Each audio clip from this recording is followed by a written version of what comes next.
With Indians में आपका स्वागत है। सुप्रीम कोर्ट का इतिहास में पहला यह मामला होगा जब किसी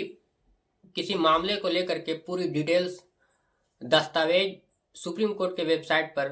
किसी मामलों को लेकर के अपडेट किया गया हो। सुप्रीम कोर्ट के इतिहास में ऐसा पहले कभी नहीं देखा गया है कि सुप्रीम कोर्ट किसी भी मामले को लेकर के उसके जो गोपनीय दस्तावेज है उन्हें अपने वेबसाइट पर अपलोड करने का आदेश दिया हो। यशवंत वर्मा के मामले में जो दिल्ली हाई कोर्ट के जस्टिस रह चुके हैं, उनके घर से जो कैश बरामद हुई, उसके बाद से लगातार सुप्रीम कोर्ट भी पहले ये बचाव करती नजर आई कि किसी भी तरह से इस मामले को रफा दफा कर दिया जाए। और सुप्रीम कोर्ट की तरफ से ये बयान भी आया कि जितने भी मीडिया में यशवंत वर्मा के खिलाफ जितने भी खबर चल रहे हैं वो सारे झूठे और निराधार हैं। लेकिन दूसरे दिन पब्लिक का दबाव और लगातार न्यायालय के प्रति बढ़ते अविश्वसनीयता की वजह से सुप्रीम कोर्ट को ये कदम उठाना पड़ा और अंततः उस रूम के वीडियो, जिस रूम में नोटों के गड्डी रखे गए थे, जिस रूम में नोटों के गड्डी जल रहे थे, उस रूम का वीडियो सुप्रीम कोर्ट के ऑफिशियल वेबसाइट पर सार्वजनिक कर दिया गया और उसके साथ साथ जितने दस्तावेज थे उन्हें भी सार्वजनिक कर दिया गया। और ये दस्तावेज जो सार्वजनिक किए गए हैं वो मौजूदा चीफ जस्टिस खन्ना के आदेश पर ये दस्तावेज सार्वजनिक किए गए। अब है कि ये कौन कौन से दस्तावेज हैं जिन्हें सुप्रीम कोर्ट के वेबसाइट पर अपलोड किया गया है या सार्वजनिक किया गया है। उसमें ये दस्तावेज है कि पहले जो यशवंत वर्मा जो है दिल्ली हाई कोर्ट के जज साहब हैं, जिनके ऊपर ये आरोप लगा है कि उनके घर से भारी मात्रा में कैश बरामद हुआ था और जब टीम गई थी फायर ब्रिगेड की तो उन्होंने ये देखा कि उनके एक रूम में भारी मात्रा में कैश है। खबर ये भी पता चल रही है कि करीब 15 करोड़ के करीब कैश वहां पर बरामद हुए थे, कैश थे, जिसके अंदर आग लग गया था और फायर ब्रिगेड के कर्मचारियों ने उसे वहां से आग बुझाने का काम किया। जसवंत वर्मा से इस पर सफाई मांगी गई और एक टीम की गठित की गई जिसका जांच का जिम्मा दिल्ली हाई कोर्ट के मौजूदा चीफ जस्टिस के ऊपर सौंपा गया। मौजूदा चीफ जस्टिस ने यशवंत वर्मा के ल्यूटियंस दिल्ली में जो आवास है उसके पास दौरा किया और दौरा करके उस जगह का निरीक्षण किया जहां नोट के बोरे रखे गए थे, जिस रूम में आग लगी थी उस रूम का दौरा किया और डिटेल रिपोर्ट मौजूदा चीफ जस्टिस ऑफ इंडिया को सौंपा, जिसमें उन्होंने उल्लेख किया है कि काले रूम पूरी तरह से काली पड़ गई है और उस रूम में अभी कोई ऐसा सामान मौजूद नहीं है। तो सवाल ये उठता है कि आखिर जो वीडियो सार्वजनिक किया गया सुप्रीम कोर्ट के वेबसाइट पर, उसमें नोटों को जलते हुए वीडियो दिखाया गया है, तो वो जले हुए नोट आखिर उस रूम से कहाँ गए का ये सबसे बड़ा सवाल है। और इस सवाल के जवाब में यशवंत वर्मा से जब पूछताछ की गई, इंक्वायरी चल रही है, तो उसमें उन्होंने अपना रिटेन स्टेटमेंट दिया है जिसे सुप्रीम कोर्ट के वेबसाइट पर अपलोड किया गया है। उस रिटेन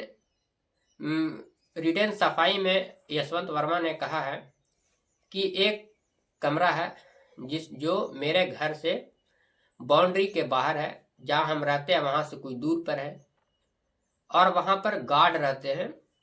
मेरा वहां से कोई लेना देना नहीं है और रूम हमेशा खुला हुआ रहता है। और जिस समय ये घटना घटी होली के दूसरे दिन 14-15 तारीख को, उस दिन मैं आवास पर नहीं था, मैं मध्य प्रदेश में एक निजी कार्यक्रम में शामिल होने गया था।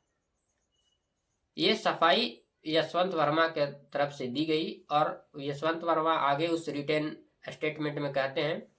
कि ना उस कैश से मेरा कोई लेना देना है, ना मेरी फैमिली का लेना देना है, ना मेरी फैमिली उस कैश के बारे में जानती है। तो सवाल ये उठता है कि इतने बड़े हाई सिक्योरिटी के अंदर दिल्ली हाई कोर्ट के जज रहते हैं, उस बंगले में कोई कैसे कैश रख सकता है? कैश रखने का सवाल ही नहीं पैदा होता है, क्योंकि वहां पर चारों तरफ से चाक चौबंद सिक्योरिटी लगी होती है। फिर भी जज साहब इस देश के जनता को बेवकूफ़ समझ रहे हैं और बेवकूफ़ बनाने की कोशिश भी कर रहे हैं, और अपने सफाई में, अपने स्टेटमेंट में ये बता रहे हैं कि मेरा उस कैश से कोई लेना देना नहीं है। अब आप सोच सकते हैं कि इतने भारी मात्रा में कैश कोई दूसरा व्यक्ति कैसे एक चीफ जस्टिस, जो दिल्ली हाई कोर्ट का चीफ जस्टिस है, उसके स्टोर रूम में, उसके घर में, उसके बंगले में ले जा करके रख सकता है, और बेवजह कोई क्यों 15 करोड़ के आसपास में कैश उस जस्टिस के घर में रखने की हिम्मत करेगा? वो जस्टिस जिसके सामने बड़े से बड़े नेता हो, बड़े से बड़े अधिकारी हो, बड़े से बड़े डीएम कलेक्टर जिसके सामने बोल नहीं पाते हो, उसके सामने और उसके घर में कोई 15 करोड़ का कैश रखने की हिम्मत कैसे कर सकता है? ये कभी संभव है? ये कभी संभव हो सकता है? ये सोचने की बात है और सोचने का विषय है। फिलहाल अभी इंक्वायरी जारी है और चीफ जस्टिस ऑफ इंडिया ने 3 सदस्यों की, 3 जजों की टीम बनाई है जो इस पूरे मामले की जांच कर रही है। और इस मामले में यशवंत वर्मा आगे कहते हैं कि जो मैं पिछले 20 सालों से न्यायालय प्रक्रिया में हूँ, न्यायालय में हूँ, और मैं जज के तौर पर वहाँ पर काम कर रहा हूँ, लेकिन जो घटना घटी है वो मेरे साख को पूरी तरह से ख़त्म कर दिया है और मैं इसे सफाई देने में असमर्थ महसूस कर रहा हूँ। तो जज साहब को ये सोचना चाहिए था कि ऐसा काम ही क्यों किया जाए कि हमें सफाई देने की ज़रूरत पड़े। आखिर कोई कैसे इतने बड़े चीफ जस्टिस, इतने बड़े जस्टिस जो दिल्ली हाई कोर्ट का जस्टिस है, उसके घर में कोई बेवजह कैश क्यों रखेगा? ये न्यायालय में व्याप्त भ्रष्टाचार की गंगोत्री का सीधा साधा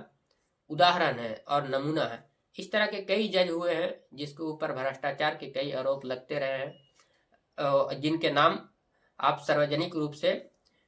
अखबारों में पढ़ सकते हैं, गूगल करके आप देख सकते हैं। जैसा कि आप जानते हैं कि बहुत सारे ऐसे जज हुए हैं जिन्हें अपने पद के लालच में उस फैसले को किसी पक्ष की तरफ देने के लिए जाने जाते हैं। मौजूदा चीफ जस्टिस हों या उससे पहले चीफ जस्टिस रहे हों या और भी जज रहे हों सुप्रीम कोर्ट और हाई कोर्ट के, उन्हें भ्रष्टाचार में लिप्त पाया गया है। आप कई उदाहरण देख लेंगे जिसमें आपको ये मिलेगा कि चीफ जस्टिस रिटायर होते हैं, उन्हें फिर किसी संस्था के अध्यक्ष पद पर बनाए रखने के लिए सरकार सिफारिश करती है। किसी जज को राज्यसभा का टिकट दे दिया जाता है। बहुत सारे इस तरह के इनाम जजों को मिलते रहते हैं और इसका सीधा सीधा असर उनके फैसले पर साफ झलकता है। और इस तरह से फैसले दिए जाने के बाद जो जनता है और जनता के बीच न्यायालय के प्रति जो विश्वास है वो घटता जाता है। इलाहाबाद हाईकोर्ट बार एसोसिएशन के अध्यक्ष ने यह साफ तौर पर कहा है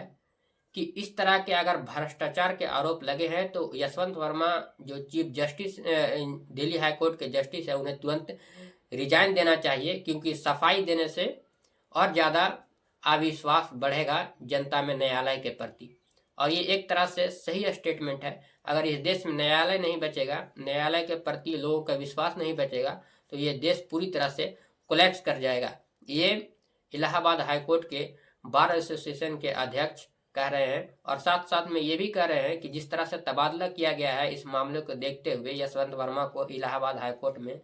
यहाँ पर हम लोग उसका पूरा बायकॉट करेंगे और प्रदर्शन करेंगे, क्योंकि अगर उस जज के सामने कोई जो क्लाइंट है वो अगर कह देगा कि ये जो जज साहब जो सुनवाई कर रहे हैं वो किसी दूसरे पार्टी से कितना पैसा लेकर के सुनवाई कर रहे हैं, इसका कोई पता नहीं है, तो इस स्थिति में उस न्यायालय की विश्वसनीयता क्या रह जाएगी? ये एक बहुत बड़ा मुद्दा है और न्यायालय को पारदर्शी रहना चाहिए, पारदर्शी तरीके से न्याय का काम करना चाहिए ताकि ये देश में लोकतांत्रिक और लोकतंत्र बचा रहे, लोगों का न्यायालय पर विश्वास बचा रहे। अगर न्यायालय पर विश्वास नहीं होगा तो ये देश पूरी तरह से बर्बाद हो जाएगा और पूरी तरह से एक तरह से यहाँ पर अराजकता का माहौल उत्पन्न हो जाएगा।